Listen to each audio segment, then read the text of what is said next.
नमस्कार दोस्तों, आपका स्वागत है परमात्मा आदि रुद्र चैनल महाकाल रुद्र के अंदर। यदि दोस्तों आप मेरे चैनल के अंदर नए आए हैं तो मेरे चैनल को लाइक करें, सब्सक्राइब करें, कृपया शेयर करें। तो दोस्तों, ओम ब्रह्मणे नमः, ओम सरस्वती नमः। तो दोस्तों, आज हम बात करने वाले हैं कि कलयुग के अंदर ब्रह्मा जी की पूजा साधना किस प्रकार करें। और पुराणों के अनुसार तो देखिए, ब्रह्म पुराण कहता है कि ब्रह्मा जी की जो हम पूजा करें कलयुग में किस प्रकार करें। तो दोस्तों उसके ऊपर श्लोक आता है ब्रह्म पुराण के अंदर। ब्रह्मा यस्य सहितं देवीं यतं सावित्री यतश्चं ब्रह्मा अर्धांगिनी संघयस्त्वं यतीतः श्री ब्रह्मा साधनं पूजायां तथातिम। तो श्लोक आता है। अब जब शिव पुराण में भगवान शिव ने ब्रह्मा जी को दंड जब दिया है और भगवान शिव ने भी रास्ता निकाला है कि ब्रह्मा जी की पूजा कैसे हो, तो मैं लाइव वीडियो तो मैं बना ही चुका हूँ, जो आप मेरा देख लेना।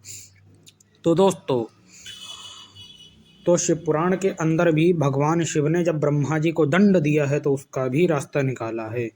तो क्या है श्लोक में, ब्रह्मा यस्य सहितं स्वा ब्रह्मा यस्य तसहितं ब्रह्मा यस्य अर्धांगिनी च सरस्वतीं ब्रह्मा यश्चाम संगम्यस्थितं साधनं पूजायां तथापि।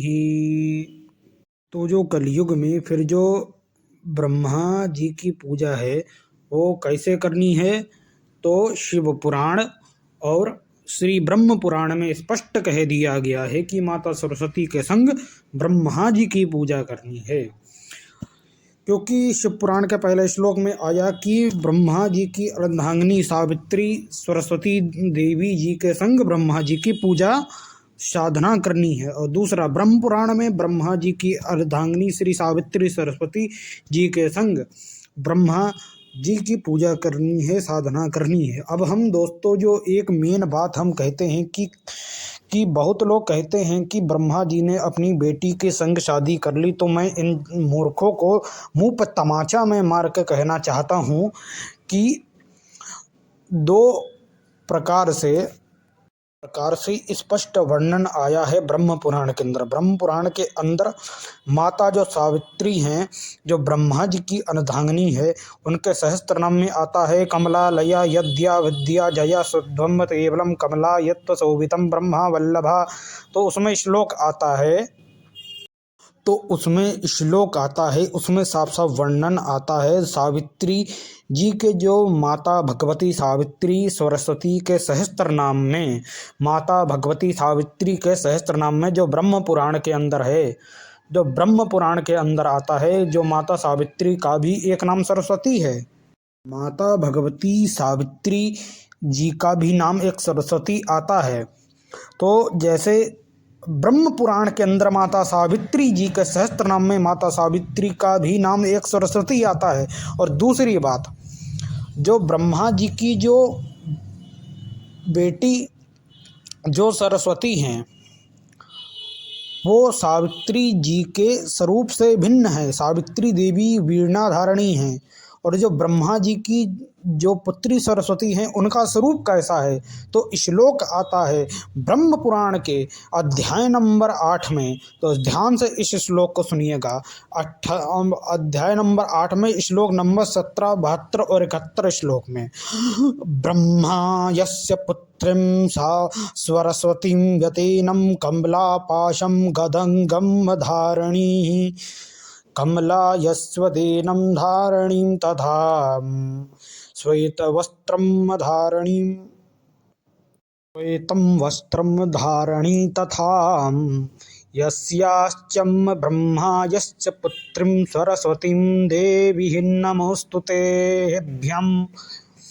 श्रीनारदै उवाचं श्रीब्रह्म उवाचं सरस्वती यस्यं ब्रह्मा पुत्री तथंग गौरवर्णीं तदेश्यथा कमलां पाशं कमण्डलं गदं त्वं कमला गद्वं करयस्य धारणी श्वेतं वर्णां श्वेतं वस्त्रं शोभिताम्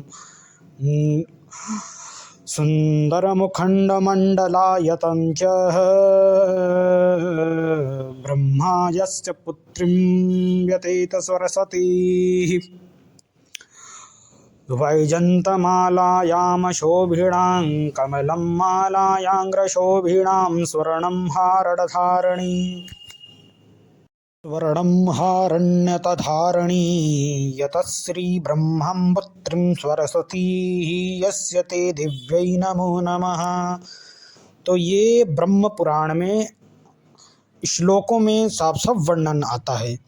अब दोस्तों, सावित्री देवी हाथ में वीणा धारण करती हैं, उनके हाथ में माला है, उनके हाथ में पुस्तक है। तो ब्रह्मा जी की जो पत्नी जो सावित्री हैं, उनका भी नाम एक सरस्वती आता है। और दूसरी बात, जो ब्रह्मा जी की जो पुत्री सरस्वती हैं वे अलग है। तो बहुत मूर्खों को, बहुत पागलों को, बहुत बुद्धि से हीनों को नहीं मालूम है, तो मैं बताऊंगा। उनके मुंह पर मैं तमाचा मारता हूं जिनको नहीं मालूम है, जिनको शास्त्रों का लगभग 2% भी ज्ञान नहीं है। 2% भी ज्ञान नहीं है, उन्हें मालूम नहीं है, तो वे मूर्ख ही हैं, महामूर्ख ही हैं और प्रोपेगेंडा करने वाले व्यक्ति हैं। तो दोस्तों, अब मैं बात करता हूँ कि ब्रह्मा जी की जो पूजा है, जो साधना है, वो हम माता भगवती सावित्री सरस्वती जी के संग करेंगे। माता भगवती सावित्री सरस्वती जी के संग, और माता भगवती सावित्री सरस्वती जी के संग हम ब्रह्मा जी का पूजन करेंगे, आराधन्य करेंगे, ध्यान करेंगे। तो शिव पुराण के अंदर भगवान शिव ने भी, भगवान महेश्वर ने भी रास्ता निकाला, और दूसरा उधर की ही तरफ ब्रह्म पुराण में भी, जो ब्रह्मा जी का पुराण है, उसके अंदर भी साफ साफ वर्णन आता है। और ब्रह्म वैवर्त पुराण, जो उसके भी अंदर श्लोक आता है, ब्रह्मा यस्य सहितं देवीं यत्तं सावित्रीं सरस्वती यतां संघा यस्य ते कथां पूजा यस्य कृतसाधनीं किदत्त कलियुगे जीवायां यतैव च यस्तं ते तथायां श्रापं देहित महेश्वरं यतं मुक्तानां यत्तं ब्रह्मत् पूजक्त साधनांतरं फलिते। अब उसमें तो पूरा श्लोक आ गया। ब्रह्म वैवर्त पुराण में क्या कहा गया कि जो कलियुग में व्यक्ति यदि ब्रह्मा जी की पूजा करेगा तो कैसे करेगा? माता सावित्री सरस्वती जी को संग विराजमान करके उनका पूजन करेगा। अब मैं दोस्तों एक बात करता हूं कि बहुत लोग कहते हैं कि ब्रह्मा जी वृद्ध हैं। ब्रह्मा जी वृद्ध नहीं हैं। मैं कोई भी पुराण में उठा लूं, मैं उनको चैलेंज देता हूं कि ब्रह्मा जी कहीं पर से वृद्ध नहीं हैं। अब श्लोक आता है, जब ब्रह्मा जी का दर्शन नारद जी करते हैं, अभी ब्रह्म पुराण के अंदर श्लोक आता है, ब्रह्मा यस्य सुंदर मुखमंडलेषु यस्म दिव्याम युवा यस्य केवच, युवा के समान सुंदर मुखमंडल वाले, स्वर्णम हारत कीटाम कुंडलम येत शोभिताम पुस्तंग गतम जपमाला बद्भगम येत च वेदाध्वाम कतम कमंडला यद्वाम पुष्पाणि युग्धमाला य पीत वस्त्राम यते सौतम वस्त्रम यते निधारिणे पंचमुखानार ब्रह्मा यशत्व दिव्यायति तस्वामिने।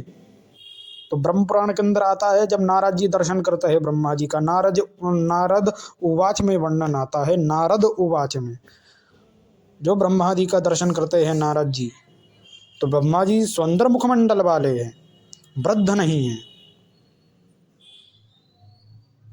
श्लोक में साफ साफ वर्णन आता है कि ब्रह्मा जी सुंदर मुखमंडल वाले हैं, कहीं पर से वृद्ध नहीं हैं। तो दोस्तों, मेरा आपको चैनल अच्छा लगा हो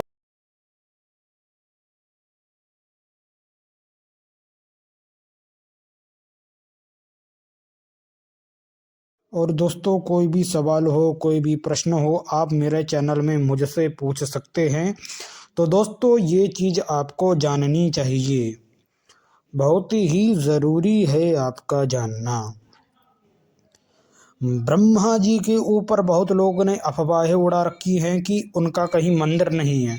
तो दोस्तों मैं एक चीज़ और कहना चाहूँगा, यदि ब्रह्मा जी का मंदिर कहीं नहीं है, उनको स्थान नहीं है, तो मुझको दोस्तों बात बताइए कि काशी, अगर दोस्तों यदि ऐसा है तो काशी के अंदर ब्रह्मा जी को क्यों स्थान है, द्वारिकाधीश में ब्रह्मा जी को क्यों स्थान है, मथुरा के अंदर ब्रह्मा जी को क्यों स्थान है। यदि ब्रह्मा जी का कोई विश्व में मंदिर नहीं है तो हरिद्वार के अंदर ब्रह्मा जी को क्यों स्थान है, क्यों स्थान है। और दोस्तों ब्रह्मा जी का एक मंदिर दक्षिण भारत के भी अंदर है। पुष्कर के अलावा एक मंदिर है जिसको कहा जाता है ब्रह्मपुरेश्वरा, वो ब्रह्मा जी का मंदिर दक्षिण भारत में है।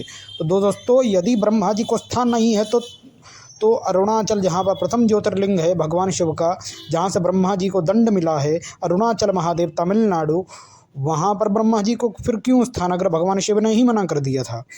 भगवान शिव ने फिर रास्ता भी तो निकाला है, ब्रह्मा जी के पूजन कैसे हो कलयुग के अंदर। तो दोस्तों दूसरी बात और कि यद्यपि ऐसा है तो तिरुमला वेंकटेश्वर में ब्रह्मा जी को क्यों स्थान है। तो दोस्तों ये सब गलत अफवाहें हैं जिसको आपको ध्यान नहीं देना चाहिए। आप अपने पूजा घर के अंदर ब्रह्मा जी का पीतल का विग्रह, पीत का विग्रह रख के और माता सरस्वती का विग्रह रख के आप पूजन करें। जिस प्रकार ब्रह्म पुराण शिव पुराण में भगवान शिव ने और स्वयं ब्रह्मा जी ने अपने पूजन करने का वर्णन बताया है, उसी प्रकार करे ब्रह्म उवाच के अंदर जिस प्रकार ब्रह्म पुराण में बोला गया है। तो दोस्तों यद्यपि आपको मेरा चैनल अच्छा लगा हो, लाइक एंड सब्सक्राइब करें, कृपया शेयर करें, अपने दोस्तों तक ज़रूर भेजें। तो दोस्तों कोई भी प्रश्न हो वो भी आप पूछ सकते हैं। तो दोस्तों ये चीज़ें आपको जाननी चाहिए। कोई भी अफवाह, कोई भी कूड़ा कचरा कोई भी फैलाएगा, उसकी बातों पर ध्यान नहीं देना है। अपने आचार्यों से पूछिए, अपने शास्त्रियों से पूछिए। और दोस्तों पहली बात, शंकराचार्य जो 4 शंकराचार्य हैं वो भी अपने श्रृंगेरी मठ के अंदर और उसके अलावा बाकी जो शंकराचार्य हैं वो भी बाकी विग्रहों के संग ब्रह्मा जी और माता भगवती सावित्री सरस्वती देवी जी का पूजन करते हैं। तो दोस्तों आपको ये जानना चाहिए, ये जानना आपके लिए बहुत ही ज़रूरी है। तो दोस्तों हर हर महादेव।